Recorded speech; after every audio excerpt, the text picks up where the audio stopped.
কেউ যন্ত্রণা দিচ্ছে, চুপ হয়ে যান। কেউ অনেক ভালোবাসার পরেও প্রাপ্যটা দেয়নি, চুপ হয়ে যান।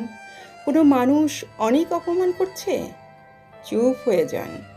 কেউ ঠকিয়ে গেছে, চুপ হয়ে যান। কেউ আপনাকে নিয়ে তুমুল মিথ্যা দোষারোপ করছে, চুপ হয়ে যান।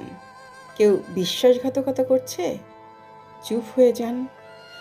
এমন নীরব হয়ে যান সে মানুষগুলো যেন আর কখনোই আপনার শব্দ কিংবা ছায়া না দেখে।